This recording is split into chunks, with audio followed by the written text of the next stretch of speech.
قل اغیر اللہ اتخذ ولیا، اے نبی تم فرماؤ کہ کیا تم مجھے یہ مشورہ دے رہے ہو کہ میں اللہ کے سوا کسی اور کو اپنا پشت پناہ مانگ لوں؟ فاطر السماوات والارض، وہ اللہ جو آسمانوں اور زمین کا پیدا کرنے والا ہے،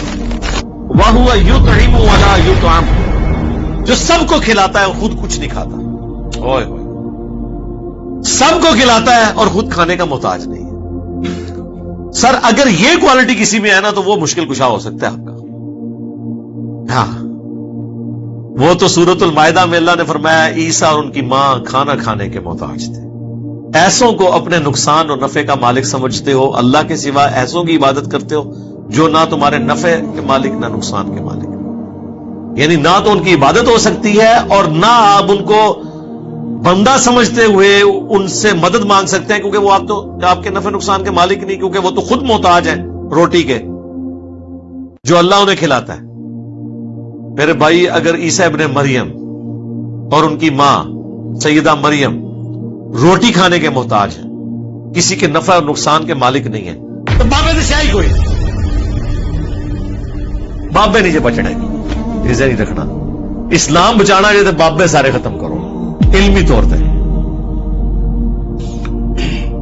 قل انی امرت ان اکون اول من اسلم،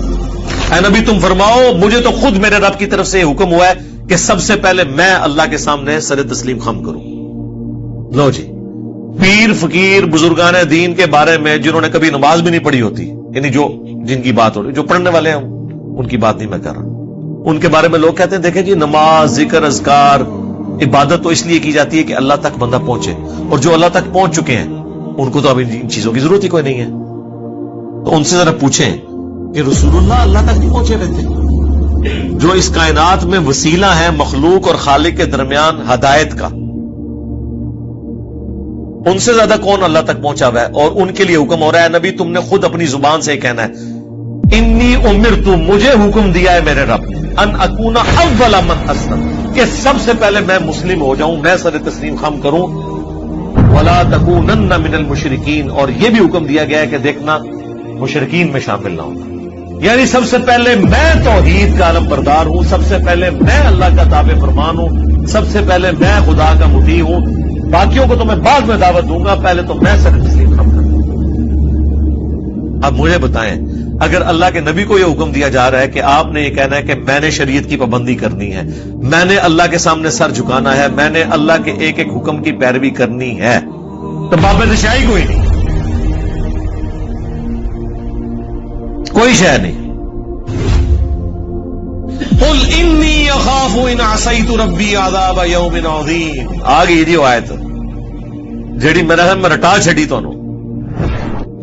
سورۃ الانعام میں ہے، سورہ یونس میں ہے، سورہ الزمر میں ہے، 3 دفعہ یہ آیت آئی۔ اے نبی تم فرماؤ بے شک میں تو خود خوف رکھتا ہوں اس بات کا کہ اگر میں نے بھی اپنے رب کی نافرمانی کی تو بڑے دن کا عذاب مجھے بھی آ پکڑے گا۔ اچھا آپ کیا سمجھ رہے ہیں یہ نبی علیہ السلام جو ہے یہ مذاق کے طور پہ باتیں کر رہے ہیں؟ کوئی کہہ دے گا جی ایویں بس اتو آجزی دے طور تے ہے کہ سانو تعلیم کرنے واسطے، تو تسی تعلیم تے کوئی نہیں پکڑی، تواڈے بابے نے تے کوئی تعلیم نہیں پکڑی، نہ وہ نماز پڑھتے جے نہ وہ دین دے اوتے چلدے جے، وہ تو اپنی عبادت کرواتے ہیں، وہ تو کہتے ہیں آپ ہمارے مرید ہو جائیں ہم جنت میں لے جائیں گے۔ یہ تو میرے بھائی یہ سنگولر کے سیگے ہیں کہ نبی تم فرماؤ مجھے تو حکم ہوا ہے کہ سب سے پہلے میں اللہ کا تابع فرمان بنوں، میں شرک نہ کروں، میں خود اس بات سے ڈرتا ہوں کہ اگر میں نے اللہ کی نافرمانی کی تو اللہ کا عذاب قیامت کے دن کا بڑا عذاب مجھے آ پکڑے گا۔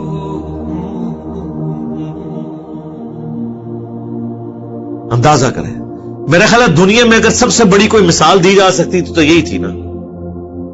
یعنی اللہ کی مخلوقات میں کوئی رسول اللہ سے بڑھ کر ہے کہ ہم جس کی مثال پیش کریں اور ان کو یہ یقین آئے کہ بابے تشائی کوئی نہیں،